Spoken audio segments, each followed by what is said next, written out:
Welcome, wrestling fans. Welcome to Curtain Jerkin. As always, I am your host, Jacob Grondy, reporting for the Main Event Marks YouTube channel. You can also check me out on Spotify. However you're listening to my voice, I appreciate it. Did I have time to watch AEW, NXT, Raw, SmackDown? No, I did not. The draft came out, and I wanted to kind of run down the draft, but the draft seems like a dated concept. I feel like 20 years ago, literally 20 years ago, when they invented the draft, when it was Ric Flair versus Vince McMahon and they were going to Raw, they were going to SmackDown, that seemed fun.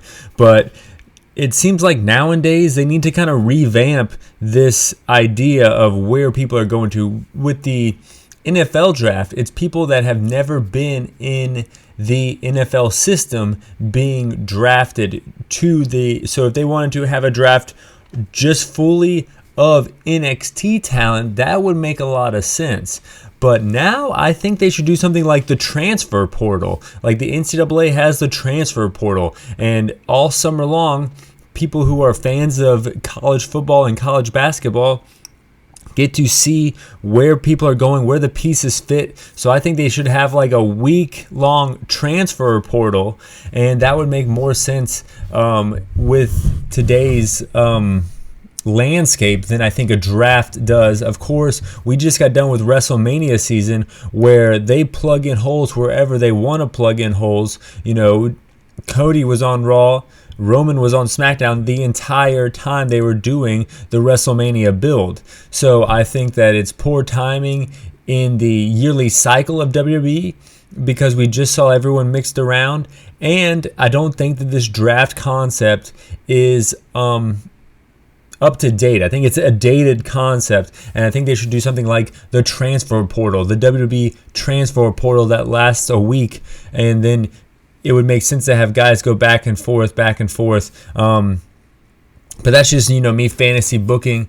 But that's the name of the game today, because what I'm going to be doing here is predicting WWE Backlash from France. This is kind of cool. Last year was in Puerto Rico. I think it did really well, highlighting Bad Bunny and Damian Priest. Damian Priest highlighted here in this year's show. He is now the world champion. What a difference a year makes here.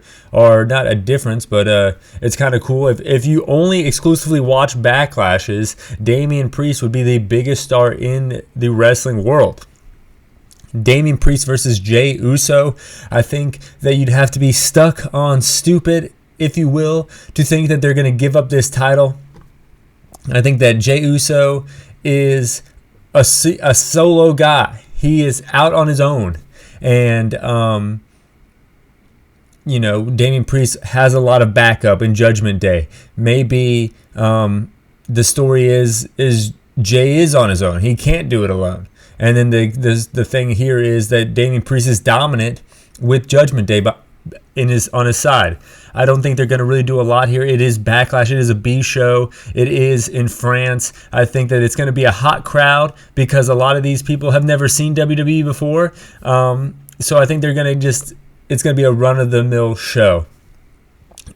And that goes into Cody Rhodes versus AJ Styles. This match is probably going to be the best match on the show. Both these guys have wrestled, I think 25, 15 years, something like that, and they always wrestle with a chip on their shoulder. They're always trying to be the best match on the show, and here they are together. It's going to be the best match on the show, but once again, Cody Rhodes is retaining, no doubt about it. The WWE Women's Championship, Bayley versus Tiffany Stratton versus Naomi. It was Tiffany time in Elimination Chamber in Perth, Australia. Will it be Tiffy time in this time zone in France at Backlash? I think the crowd will be behind her, just like in Australia, but I do think Bayley's going to get the victory, and I think, Naomi is out there to get the pin. She was out there in the 6-woman tag with Jade and Bianca, and I think she was, the third most popular female of that 3, so she's out there to eat the pin. We have the Kabuki Warriors versus Bianca Belair and Jade Cargill. So just like I said, those two are the popular ones. I think the Kabuki Warriors are losing in France, and we're going to have a title change at Backlash. Kevin Owens and Randy Orton versus the Bloodline, Solo Sikoa and Tama Tonga. They're doing a lot to push Tama Tonga right now, and they've been doing a lot for a few years now to push Solo Sikoa. Randy Orton can lose the next 6 months, and he's still going to be one of the most talked about and over superstars in the world today. I think that the Bloodline get the victory here in France. And then these are matches that maybe not announced just yet, but let's get into them. Sami Zayn versus Chad Gable.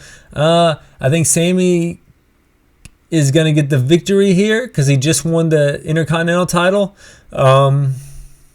And yeah, that's kind of what I think. It's also predicting here that maybe A-Town Down Under versus the Street Profits. Who really cares? But I think A-Town Down Under is going to win that one.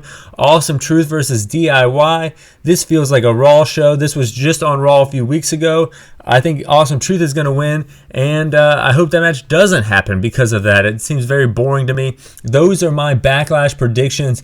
I'm going to do a Backlash review Saturday night, and then I'm hopefully going to be able to talk about the week that was in AEW Sunday morning, and then talk about the weekend that was the week that was in WWE on Tuesday morning. I'm trying to put out these shows, but you know what? I just started a coffee company, runItRoasters.store. If you want a bag, secure your bag today. I also have a day job at the brewery. I'm training for a marathon. I'm doing a lot here, guys. I'm trying to keep this house in order. My girlfriend will get upset with me if I don't do my part in making sure that we have the best home that we can possibly have.